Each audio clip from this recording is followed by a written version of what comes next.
Coming up on 5-Minute News.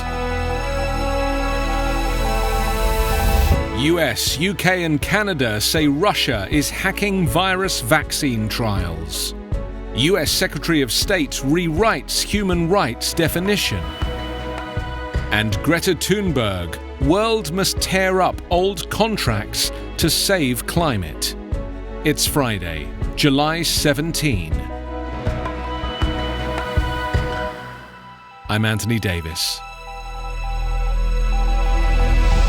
Western governments accused hackers believed to be part of Russian intelligence of trying to steal valuable private information about a coronavirus vaccine on Thursday, calling out the Kremlin in an unusually detailed public warning to scientists and medical companies. The alleged culprit is a familiar foe. Intelligence agencies in the United States, United Kingdom and Canada allege the hacking group APT29, also known as Cozy Bear, and blamed for American election interference 4 years ago, is attacking academic and pharmaceutical research institutions involved in COVID-19 vaccine development. The allegation that hackers linked to a foreign government are attempting to siphon secret medical research during the pandemic is not entirely new. US officials, as recently as Thursday, have accused China of virtually identical conduct. But the latest public warning was startling for the detail it provided, attributing the targeting by name to a particular hacking group and specifying the software vulnerabilities the hackers have been exploiting. Also, Russian cyber attacks strike a particular nerve in the US, given the Kremlin's sophisticated campaign to influence the 2016 presidential election. Russian President Vladimir Putin's spokesman Dmitry Peskov rejected the accusations, saying, "We don't have information about who may have hacked pharmaceutical companies and research centres in Britain." The persistent attacks are seen as an effort to steal intellectual property rather than to disrupt research. The accusations come at a tenuous time for relations between Russia and both the US and UK. Besides political ill will, the Trump administration is under pressure to confront Russia over intelligence information that Moscow offered bounties to Taliban fighters to attack allied fighters, as well as interference with the upcoming November election. So far, Trump has remained silent.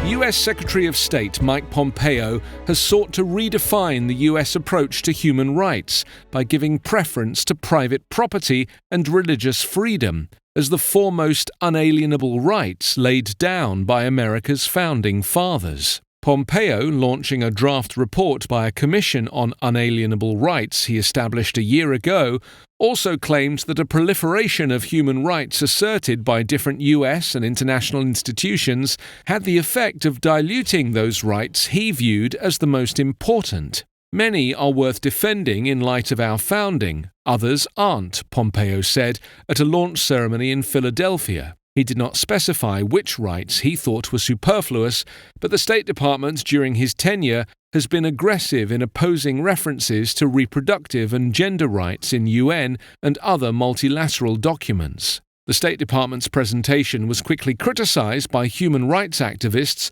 for seeking to establish a hierarchy of human rights, in which some were more important than others. The Trump administration's own human rights record has come under scrutiny for its policy of separating immigrant children from their parents and holding them in cages, and its response to nationwide protests driven by anger over police treatment of Black Americans. As protests continued in Portland, Oregon yesterday, unidentified militarized federal agents continued their intimidatory policing, kidnapping American protesters in rented civilian vehicles without the explicit approval of the mayor, the state, or local municipalities.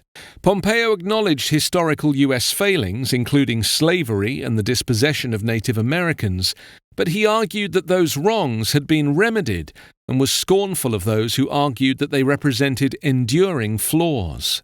Human rights groups were critical of the attempts to give preference to some rights at the expense of others. Tara Demant, a director of the Gender, Sexuality and Identity Program at Amnesty International USA, said the US State Department's efforts to cherry-pick rights in order to deny some their human rights is a dangerous political stunt that could spark a race to the bottom by human rights abusing governments around the world. Swedish activist Greta Thunberg said on Thursday the world needed an economic overhaul to have a chance of beating climate change, and that countries should be prepared to tear up old deals and contracts to meet green targets. The 17-year-old and other activists sent an open letter to European leaders urging them to take emergency action and saying people in power had practically given up on searching for a real solution. We need to see it as, above all, an existential crisis, and as long as it's not being treated as a crisis, it won't change a thing, Thunberg said. Demands in the letter, released before today's European Council summit, included an immediate halt to all investments in fossil fuel exploration and extraction. It urged European governments to back calls for the Hague-based International Criminal Court to adopt a new crime of ecocide to prosecute people responsible for large-scale destruction of the natural world. The letter also called for climate policies to be designed to protect workers and the most vulnerable and reduce economic, racial, and gender inequalities, as well as moves to safeguard and protect democracy. You can subscribe to 5-Minute News on YouTube with your preferred podcast app. Ask your smart speaker or enable 5-Minute News as your Amazon Alexa flash briefing skill. Visit us online at 5minute.news. 5-Minute News is an independent production covering politics, inequality, health, and climate, delivering unbiased, verified, and truthful world news daily.